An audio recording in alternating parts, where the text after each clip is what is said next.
Hi, Christina. Hi, Jody. It's so nice to be here with you. Thank you so much for taking the time out of your life, out of your busy day, your family, your work stuff, and spending this time with me. Um, I would love to ask you questions about your spiritual journey. I have so many questions for you about your spiritual journey, about um, talking about spiritual things with other like-minded people, with not so much like-minded people. I want to hear what you're doing now as a practitioner, offering your lessons that you went through and offering healing in that way. I also want to know about your manifestation grid and your crystals in front of you. So wherever you want to start with that, introducing yourself, I want to hear all of it. Absolutely. And first of all, I'd like to thank you so much, Jody, for this opportunity to share some of my experiences. And I'm hoping that it may resonate with someone out there. But my name is Christina. I'm an energy medicine practitioner. I'm a Reiki master. And primarily, I focus on energy healing in terms of health. And lately, it's been kind of refocusing on abundance as well. So you'll see I have a manifestation grid right here. But I started Reiki, my Reiki training about 4 years ago. And it was really brought on by having suffered from an autoimmune disease for 6 years. I had literally tried everything, going to specialists, um, going through the traditional Western medicine route, where I like meet with specialists every few months. They take the tests, and I really didn't receive any answers as in terms of how to cure this disease. It was more of kind of, here's some antibiotics, here's some steroids, let's put a band-aid on it. And that was very debilitating to me, and it lowered my self-esteem quite a bit. And so I am thankful for that journey at this, from now that I can look back into it, because it really led me into like this path where I was looking for answers elsewhere from where I traditionally knew the answers, like the society had told us the answers would be in terms of That's all we healthcare. knew Right, right. until we're really pushed. Yeah. Yes, yes, absolutely. So by the time I found Reiki, I would actually say Reiki found me. I was suffering from chronic rashes, lung infections. I had joint pain. There were times that I had extreme fatigue. I couldn't walk, couldn't concentrate. And so by that time I found Reiki, I had such a severe joint pain that I ended up going to the chiropractor, and I was in my late 20s, so relatively young to be going to a chiropractor at that time. Absolutely. And doing physical therapy. Mm-hmm. And it just so happened that this office offered Reiki, and so I decided to try it. And ever since, I just had to know, like, what was it about the treatment, what was it about energy healing that brought this like feeling of refreshment to my body. Because after that first treatment, I felt, one, that I could release all of this tension that I had been holding for the last 6 years, and two, I felt like I was like being reborn. Like there was something going on in my body, I couldn't quite place it, but I felt different. And that began my Reiki training. It was a little over a year. And when you just said that, you went, I was feeling different. And that's what the real Reiki masters, whether they're actual a Reiki master with that level of training, or whether they're just a Reiki practitioner that is that good, but that's what they do, is they take out those energy blocks, help you remove them. Absolutely. Yes, absolutely. Yeah. And I'm glad you mentioned that, because I think there's a misconception in society about Reiki, because there are practitioners who are, do the, and this is not, just in general, like there are practitioners who do the weekend workshop or the online workshop. For me personally, I do find that it's important to be trained under a Reiki master, Reiki practitioner, who takes the time to do an in-person training. And the reason being is that, at least for me personally, the in-person training brought a profound experience that impacted me on a physical level. And I think that's where there are some people who may go to a practitioner and they don't really feel that deep experience because that practitioner hasn't experienced that same level of depth for themselves. And so in my particular training, it was over a year and it required like 3 levels. And each level you're going deeper into like the physical body and then into the mental and emotional body and then into the soul healing. And after each level of training, there was a period of integration, which is something that I feel is so important. And in terms of just healing, really grounding that in. Yeah. So I hear you saying that you are taking the time and putting your money where your mouth is too, in that we are always learning and we have to be healthy and spend the time and the money to make ourselves beautiful conduits for people. And that's Absolutely. Absolutely. And the yes. people that do that, they may or may not be masters, right? Technically masters. You are a master and you're mastering the art of yourself too. Right. So and this is where I like to say I have a client or I have a couple clients who'll say, is what you're doing actually Reiki? Because it really there's different flavors of Reiki, depending on the practitioner. And I like to say, well, do you want the Reiki that's like a facial, which is just the surface level? We can just talk about like if you have, let's say, it's energetic blocks on relationships, or if you have energetic blocks on finances, we can talk about the surface level. And I would consider that like the facial Reiki. But if you want to get into like the plastic surgery of Reiki, then we're going to go deep into the ancestral healing. We're going to go deep into the shadow work. We're going to go deep into the inner child work. And this is where I feel that that's something that it's helpful and beneficial for the practitioner to have experienced that for themselves first. In their own journey. And then that way, they can really truly hold space in an authentic way for their clients. Yeah, that's wonderful. And have you felt like your clients are guided to you? The people that need that find you? Absolutely. Yeah. So funny thing is, Jody, is that since my journey, so I have not shared Reiki publicly or actually built my website until last year, where my guides were pushing me to actually publicize my offerings. Before that, my clients were found through organically, like through friends or through family. And so I really feel that a lot of my clients are people who have experienced the same types of trauma that I experienced personally. And they just felt like a draw of energy to me because kind of like in this setting, as I'm talking about my experience, maybe there's someone out there that relates to like the shadow work, the, overcoming childhood trauma, things of that nature. So yeah, it's so necessary. And that's how we work now. And so when you said your guides are pushing you, can you tell me what that means? What has that been? How have you experienced them pushing you? Like, tell me how they communicate with you. Yes. So I love that question, and thank you so much. So I'll start from the beginning, where I have a recollection of a spiritual awakening, because it kind of came into 2 parts. So I would say my spiritual awakening happened I would say starting in 2018. I was going through a divorce. I lost physical custody of my daughter. I lost my home, and I was basically feeling displaced.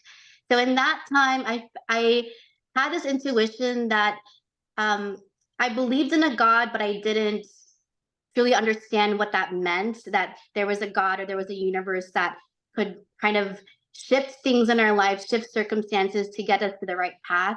But I did feel that there was an external, or there was an energy that was shifting my life. And so I would say one way that our guides will speak to us is through circumstances that we have no control over. Love that. um, I love yeah, that. right, Through circumstances. I don't think I've ever heard that before. I like that a right. lot. And I've these always tend to said, be, oh, they'll talk to you through a tower moment. If you don't listen to the soft and gentle taps, it'll be like a tower moment. But I like circumstance seems better. yes, and I love that. It did feel like a tower moment because I mean Or when we several. go for several like several towers that you kind of fall from like the top tower to like the middle and and down, and it's these consequential steps, right? Kind of Yeah. going down until you really hit rock bottom. And then you think it's rock bottom, but it's not yet. Like So one more level. right, one more level. Yeah. and and so in that time I started to be very aware of energies, and how I felt that was that, um as I was going through this hiding like emotional state that I was like feeling really displaced, feeling super lost, I also started to sense other people's emotions. And so the empathic abilities started to come out. I could feel like just walking uh, through the grocery store, like if someone was having a bad day, but they never say anything, I could feel the energy around it. And I'd have to like go to the next aisle, kind of thing. And So a so that visceral, physical feeling. right. It felt like a force field around Force people, field. but I couldn't Okay. see anything yet. My like my clairvoyance hadn't like kind of popped open yet. I could just feel it in my body. I could also sense too, like a physical sensation of grief. So I'd be around people if they had loved ones that passed away. Um, I could feel that like tangible feeling in the air. Also, walking into a room, I could feel like if there was something like an argument that happened in the past in that room, I started to hear voices like from the past. So it was a very surreal experience for me because I, unlike a lot of unlike a lot of practitioners who are born with these gifts, I was not born with these gifts. I was in my mid 20s at the time, and this was completely like new to me. I thought I was going through some kind of mental crisis because of all of the other things happening. Yeah, and Yeah, it's so hard to, I mean, that's part of the existential crisis and the dark night of the soul is, am I actually losing my mind or am I gaining ability? You right, know? And right. that's where having somebody guiding you through, whether it be spirit talking to you or somebody here live, um, we all need one other person. Did you have somebody else or you just had spirit to help you through this? So I only had spirit. I had no one else because I was such in fear of so as these these circumstances started happening and I was hearing the voices, um I was so afraid of what my family would say because I come from a very strict Catholic background. And, you know, in the Bible, it says that to not speak with the spirits, to not speak, you know, communicate with the devil or any of these spirits because Yeah. that's kind of an automatic ticket to hell. So I Right. was judging myself based on what my family was. So I completely isolated. And I'm glad you asked that question because there was a point where I was so desperate that I did go to a psychiatrist.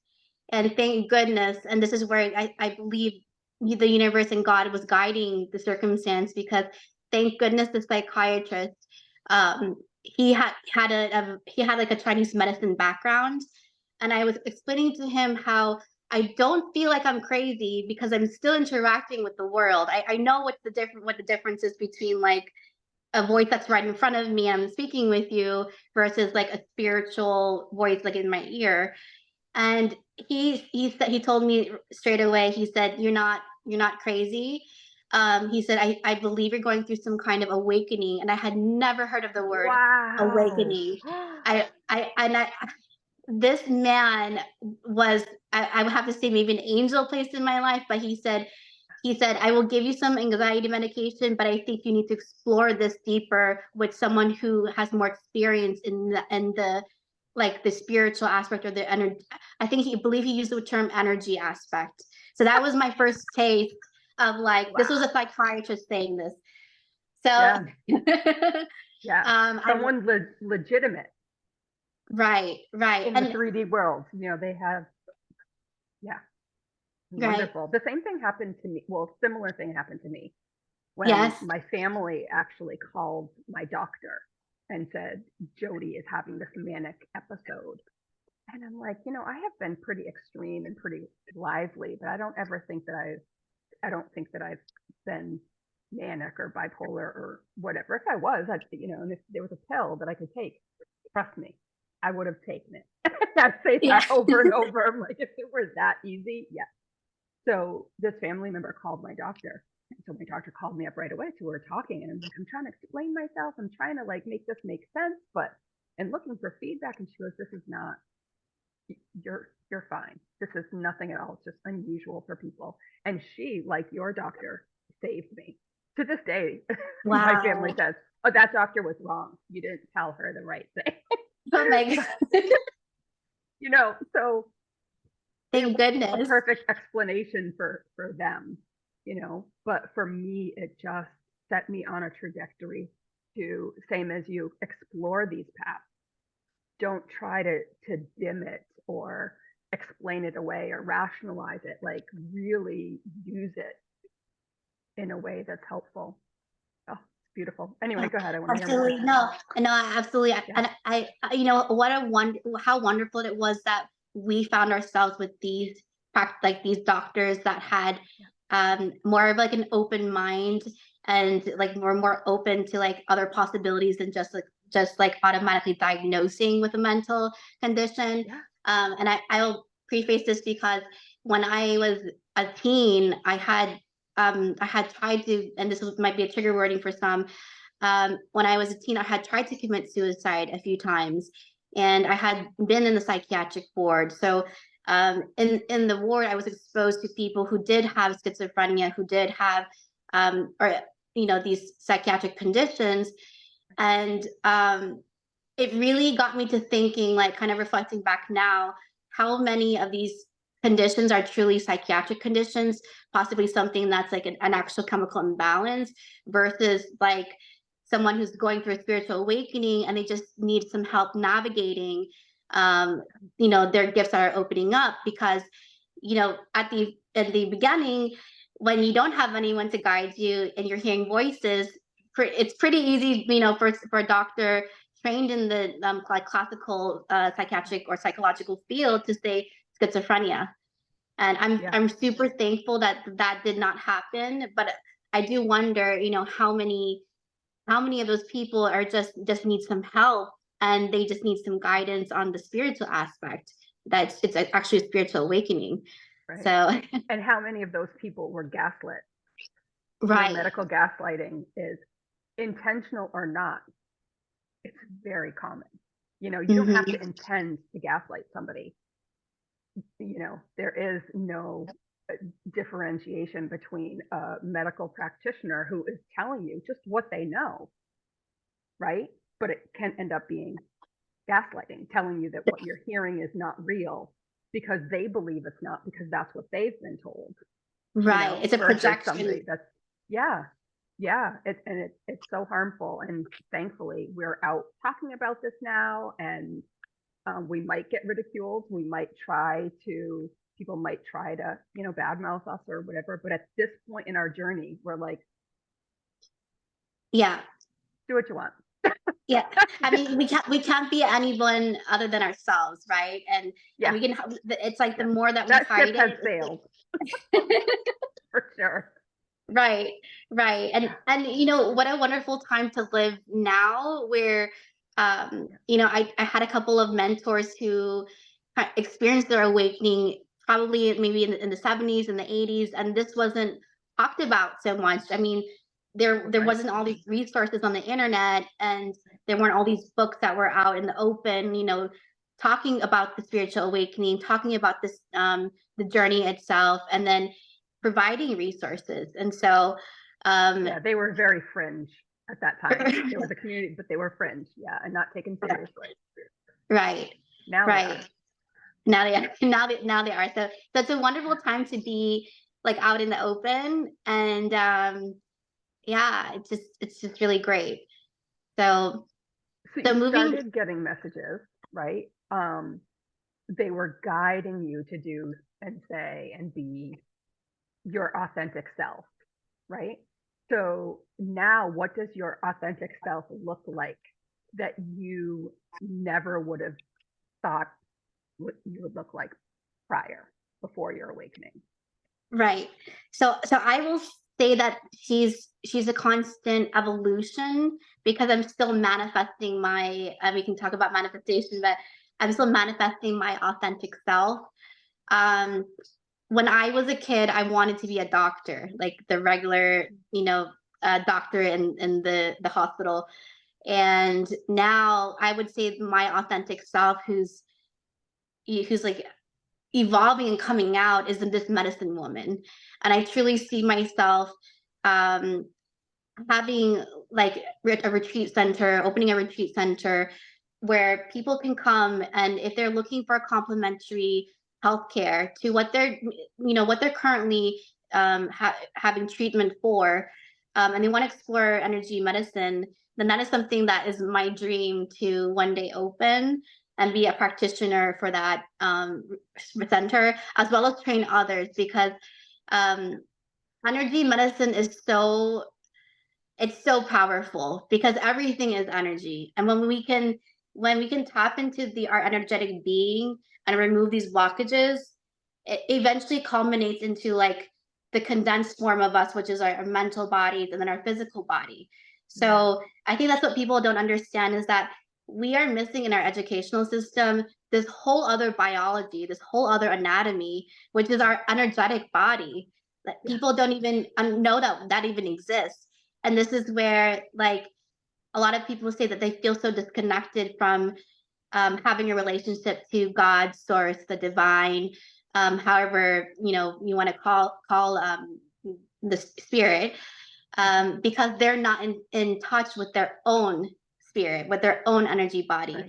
Right. So it's such a beautiful thing. I truly feel like there's a revolution coming where this is going to be part of like a new system of education, a new system of sharing the anatomy of who we truly are, and that becoming more mainstream. But we'll see how the energies play out, because I feel that Yeah. I think progress astrologically, that it will just happen. Yeah, astrologically too. We haven't even talked about that. So my guide just said, as you were talking about this revolution, they said, we're just getting revved up. We're I just getting love revved it. up. I love it. Yeah. And I'm like, yep, that makes perfect sense. I have been told for several months now, when I was like, let's go, I want to get out there, I want to, really show my stuff, and heal people and have a busy schedule and whatever. And they're like, enjoy Mhm. the lull. And like during the lull, I'm just, reading books and talking to people like you. And I'm enjoying the lull now, because it will get very busy and we will be needed, and not busy in Yes. a way, 3D matrix way, where we're just hustling, we're hustling around and we're, going on our to-do list, but really busy in a way that we're imbuing love and spreading that, and whether we're spreading love through our modality or just our existence and our communication and connection with other people, it, will Yes. be we'll be in it. They're saying, don't use the word busy. They're saying we'll be in it. We'll be immersed in it. Whereas Right. now it's like we're both one foot in, one foot out. We'll be fully in it. I'm curious to ask you too, is that, do you Yeah. feel, or if you channeled that, if the in it is something that's like an event that's going to happen? Because maybe we Yeah. can talk a little bit about astrologically. There's a lot Yeah. of like contrasting opinions about what's happening, in this year, how it's supposed to be a monumental year. And there's already been quite a few worldwide events that have happened recently. So have you like channeled or felt anything in terms of what that event could possibly be? Yeah. Yes. Uh, so something in April is coming. and there will be lots of wisdom, consciousness, and explosions of, I want to say goodness, explosions of goodness and consciousness. Just really, it's like sending out individual and collective healing. And for some, it will not be comfortable. It will be available. It will not be comfortable for some. For others, this is what we've been waiting for, and they're telling me we will be validated in a way that we haven't been in our lives. Okay. Interesting. What are you getting? That as you're speaking, that makes sense, because it was almost like I was hearing that as we've gone through that journey of greater consciousness, and we've experienced the healing, and we've been crafting our offerings, our modality, that we would be the people there. We can be a support, a source of safe space for those people who are going through their own conscious awakening. And so that makes complete sense to me. And what's been coming up, which I find that, as you said, April, I also felt that as well. Especially with this year, there is something special about like the Christ energy. I've been channeling a lot. The Christ energy actually being here on earth.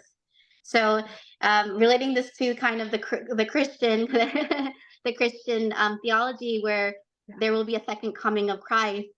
How I channeled it, or how I've seen it envisioned, is that it's not really a physical coming, but more of an awareness that's being embodied in everyone who has opened their energy to it.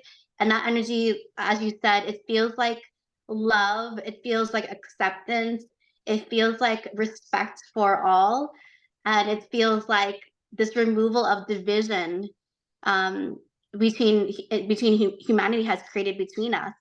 And I also feel that a lot of that has to do with like the astrological changes, because it almost feels as if like we talk about consciousness, and what is consciousness? It's a frequency, it's a type of frequency, that the sun itself has a frequency, it has a consciousness. And the reason, like in terms of the divine timing of things, that things are happening now, I read an article that the sun is closer to the earth more than ever, and all of these solar flares are actually sending downloads of consciousness. And as I'm talking about this, I'm getting the chills. It's like sending downloads of consciousness onto humanity on earth. And so a lot more of us are awakening and remembering who we are, remembering our divine nature, remembering that we are innately love for each other and for ourselves. And I truly think it's beautiful, and I'm so excited, for what's to come. Yeah, and it's not a pipe dream.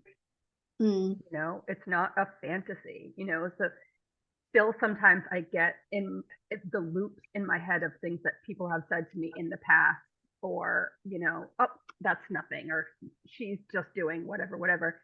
And so now when those words come in that people have said to me and I hear them, I can respond rather than be triggered by them. I can respond in a way like that's kind of what they're going to feel, right? Like that's whatever, until they start feeling what you and I felt in the awakening. And yes. then I can have compassion for that, instead of being triggered by it. Like, well, you didn't believe me then. Yeah. Well, and I I've have to been say, in that space for years, so thankfully that's gone for me now.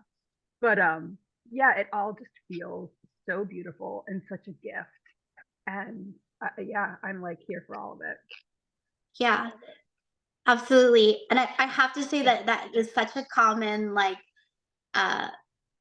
such a common fear to overcome, is the kind of the fear of judgment from other people. It's something that I definitely am still working through, and it really is like having to allowing myself to be in those situations, because it's easy for us as healers, as we're going through our awakening, to just go into hermit mode. And granted, there are times that during the awakening process that we should be in hermit mode, and it's what we need for ourselves to, you know, keep growing that cocoon, right? Yeah. But then, like you said, there is a time that we do have to come out and be our authentic selves, and that's going to include, you know, facing people who have different opinions of what spirituality is.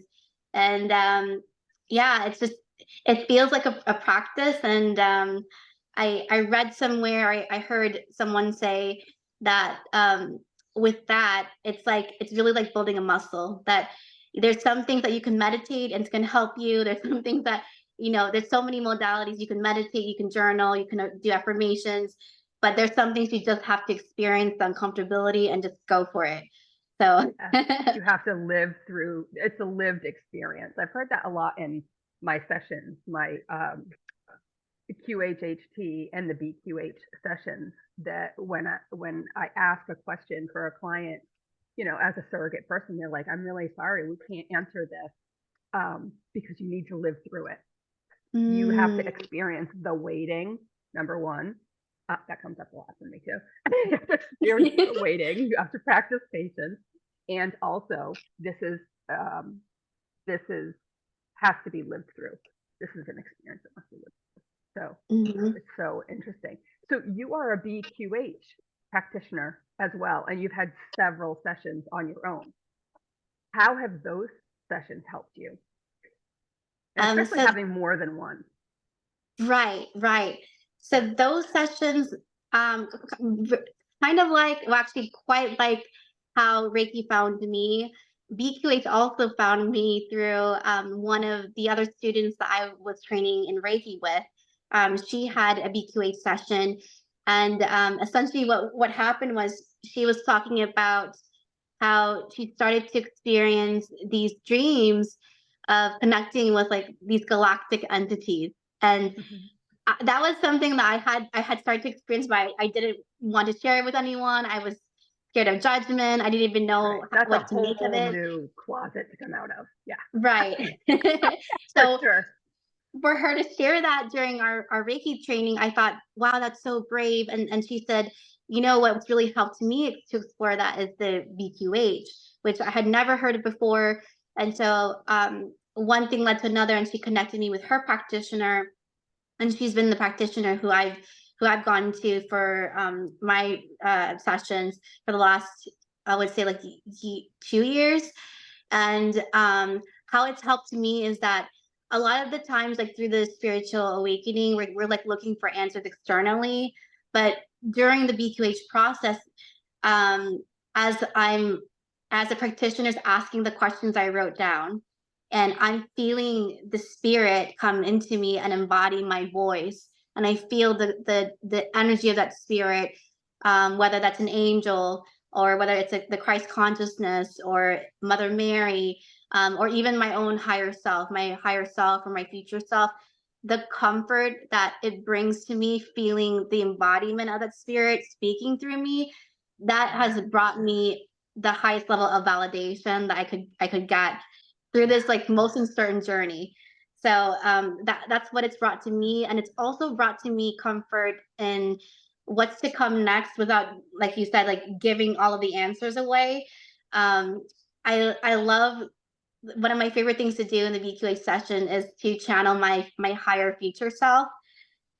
She's just so witty and funny, and but she won't give all the answers away. She's like, no, you gotta do it. She's very pushy, and that has been interesting to me, to see people and their higher selves are pushing. Like, oh, she needs to stop being so, you know, stubborn, impatient, like any of those things. I was like, in the beginning, I thought, am I talking, like, who am I talking to? They say kind and patient and whatever. I'm like, no, the higher self needs to, like, it's there to trigger you and to push you. So that was interesting for me. Right, it's like a contrast, right? And then you start to feel, oh, there is this other aspect of me that has more of the, like, it has more wisdom, has the answers. And then there's this other aspect, my ego, my conscious mind, who is feeling feeling the feelings, being the human, and that's fine. But it's really funny to experience that contrast, and we do get into like very hilarious synchronicities and circumstances that I'm sure you probably experience in Yeah. sessions. Yeah. And it I can do be remember. Oh, fun. it It can can be be fun. Yeah. fun. Like, I didn't ever realize, or I never would have anticipated how much fun this would be, and how our higher self and our guides are witty and fun. Like them just saying, "Oh, we're just getting revved up now." I always thought it was just very church, very quiet, very judgmental, and it's not only not that, it is the opposite of that, and I love it. Yeah. Yes. So what is No, your favorite modality to practice? definitely the energy healing, the Reiki, but I do combine multiple modalities. So I'll take some of the induction techniques from BQH, and I'll bring my clients down to a more relaxed state before I actually do the Reiki. I love affirmations. I love basically the modalities that I personally use to get through, just to survive the healing experience of the spiritual journey is what are my go-tos. But yeah, energy healing for sure. Oh, awesome. Well, thank you so much for talking with me today. This has been so much fun. I want to do it again if you have Absolutely. time, because this just went by so quickly. My So goodness. quickly, right? Yeah, I know. I'm looking at the time. I promised you it'd be a half hour. Um, do you have any messages that your guides want anyone listening to know? What have they been sending you to put out there lately? I know you talked about grace consciousness a bit. Of course.